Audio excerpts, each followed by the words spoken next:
से ये निवेदन है कि कोई भी बिना भोजन दान के नहीं जाएगा। और हमारे भी एक सीनियर हमारे बड़े आदरणीय गिरवत पटवारी जी हैं, तो मेरा निवेदन है कि क्योंकि आपने आने में थोड़ी देर कर दी, लेकिन कम से कम बधाई तो देने का आपका अधिकार बनता है। आप हमारे वरिष्ठ हैं और प्रीतिया महमूद बिहार आपकी संरक्षण में बन रहा, तो मेरे निवेदन है कि वो ऐसे आ जाएं जैसे भी हो।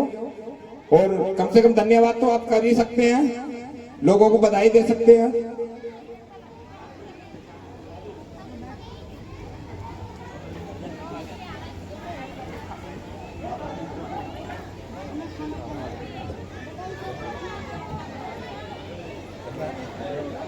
महाकारुणिक तथागत गौतम बुद्ध को कोटि कोटि नमन। बोधिसत्व बाबा साहेब डॉक्टर भीमराव अम्बेडकर जी को कोटि कोटि नमन।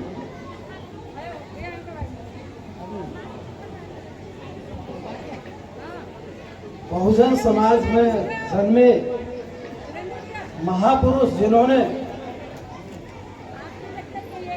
सर्व समाज के लिए कल्याणकारी मार्ग प्रशस्त किए, उनको कोटि कोटि नमन। पूज्य भंते जी और यहाँ पर हमारे जो मीडिया का बहुत बड़ा काम पूरे भारत में देख रहे हैं देवेंद्र गौतम जी, और बड़ी ही मजबूत बाबा साहब के और भगवान बुद्ध के विचारों को जो मजबूती के साथ आगे बढ़ा रहे हैं एडवोकेट शशि बालाजी। आप सभी जो प्रोग्राम करने वाले हैं, अध्यक्ष महोदय और जो सहयोगी हैं, आदरणीय साहब भीषमपाल जी यहाँ से चले गए, बहुत सीनियर आदमी, मैं उनका सबका आदर सम्मान करते हुए और आप सब यहाँ पर विद्वान लोग और बुद्ध धर्म में आस्था रखने वाले लोगों का आदर सम्मान करते हुए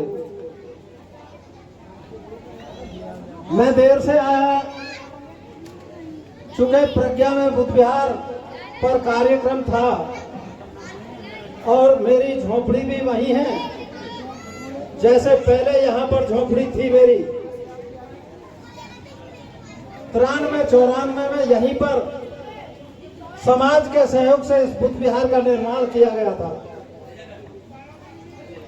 मैं उस वक्त यहीं पर था और मैंने समाज से सहयोग लिया था। इस बुद्ध विहार को चूंकि जमीन खरीद करके बनाया गया था, तो बहुत लोगों ने यह शिकायत की थी कि बुद्ध विहार बहुत छोटा रह गया है, इसलिए बड़ा बुद्ध विहार बनाया जाए। तो उसके लिए समाज के लोगों ने प्लानिंग की, एक प्रज्ञा विहार सहकारी आवास समिति का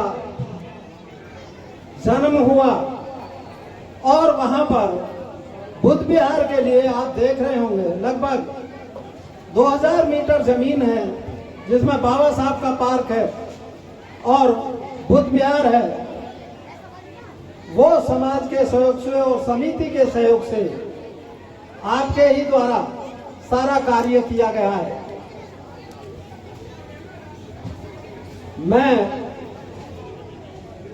भी ये चाहता हूं, चूंकि आपका प्रोग्राम खत्म हो गया है और खत्म होने के बाद भी मुझे कुछ कहने का अवसर आपने दिया है। आदरणीय राजवीर सिंह जी यहाँ बैठे हैं, जो पार्षद रह चुके हैं कई बार, अच्छी तरह से जानते हैं। अभी तो चल रहा तो अभी चल रहा है। हमें ये समझना होगा कि ये धम्म है क्या चीज जिसके लिए हम यहाँ इकट्ठा हुए हैं, हम क्यों इकट्ठा हुए हैं। ये सारी स्थिति तो अभी तक वक्ताओं ने आपको बता दी होगी। भगवान बुद्ध का जन्म, उनका ज्ञान प्राप्त करना, उनका महापरिनिर्वाण होना आज ही के दिन हुआ, तो ये सब सारी हिस्टोरिकल चीजें आपको बता दी गई होंगी। मैं अपने मन की बात आपसे करूंगा कि ये धम्म है क्या जिसके लिए हम यहाँ सब लोग इकट्ठा हुए हैं, और भगवान बुद्ध का हम आभार व्यक्त करते हैं और बाबा साहब का आभार व्यक्त करते हैं, वो क्या चीज है। मैं आपको अपने शब्दों में कहना चाहूंगा कि एक मनुष्य होने के नाते हमारा व्यवहार मनुष्यों के प्रति और संसार के प्रत्येक जीवित व्यक्ति के प्रति, जीवित प्राणियों के प्रति और वनस्पतियों के प्रति, जो भी संसार में प्रकृति दिखाई देती है, उसके प्रति हमारा क्या व्यवहार होना चाहिए। ऐसा व्यवहार जिससे किसी को कष्ट ना हो और हम अपना भी विकास करें और दूसरे के विकास में सहयोगी बने। इसको हम में ले जाते हैं। समय समय पर बहुत सारी व्यवस्थाएं बनी हैं, लगभग 12 व्यवस्थाएं भारत में हैं, जिनमें इस्लाम धर्म, ईसाई धर्म, हिंदू धर्म, लिंगायत, सिख धर्म, बौद्ध धर्म, इस तरह की लगभग 12 व्यवस्थाएं हैं। और इन 12 व्यवस्थाओं में वो लोग विद्वान थे जिन्होंने इन व्यवस्थाओं को बनाया। लेकिन हमने ये देखा कि एक धर्म कहता है कि मनुष्य समान नहीं है, जातिवाद में बांटता है, वर्गवाद में बांटता है और ऊंच नीच के मान सम्मान और अपमान से भरा हुआ है। एक व्यवस्था ऐसी है। दूसरी व्यवस्था ऐसी है जो महिलाओं को समान अधिकार नहीं देती है और वो भी न संपत्ति में अधिकार देती है, न शिक्षा में अधिकार देती है। इस तरह की चीजें उसमें व्यवस्थाओं में है और वो उसको बदलना नहीं चाहते। और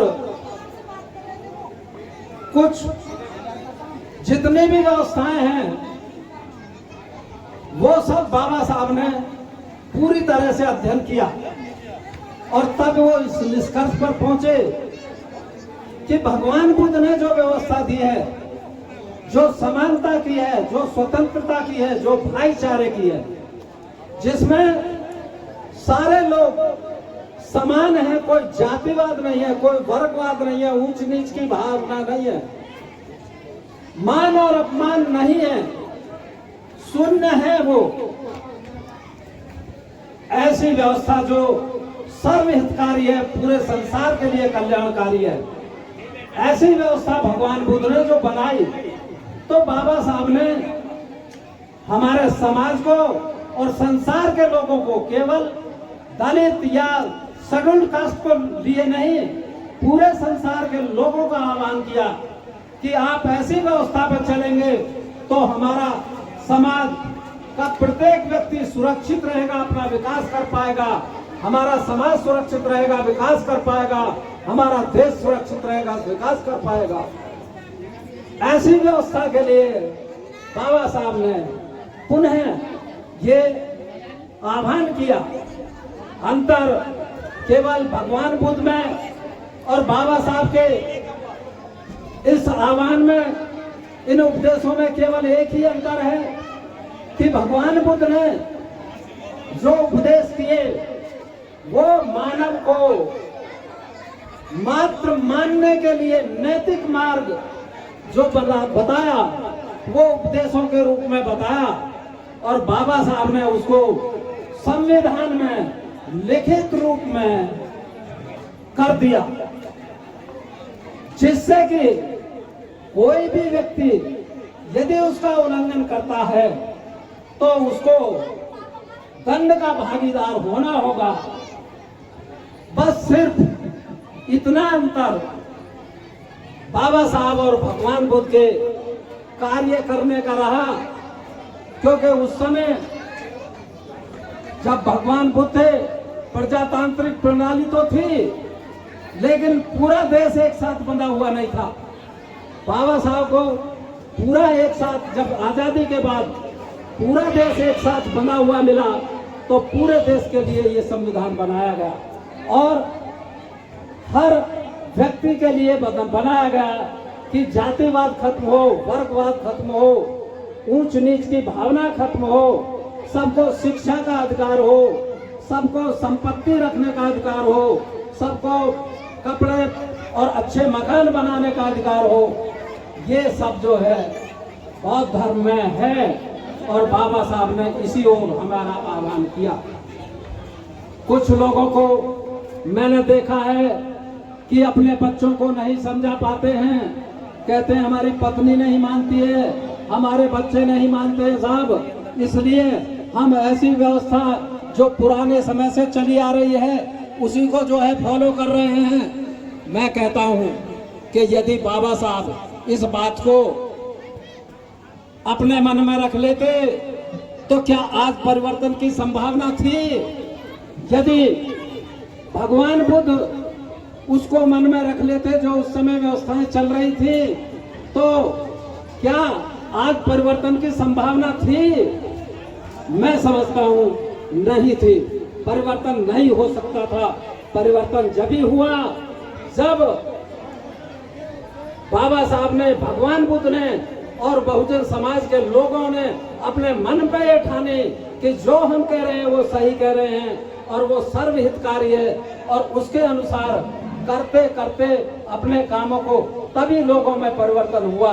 यदि हम कहीं किसी वजह से डर जाते हैं या दूसरे विचारों को व्यवहार में हम चले जाते हैं तो बिल्कुल वाकई में समाज का जितना हम परिवर्तन करते हैं उससे नीचे चला जाता है।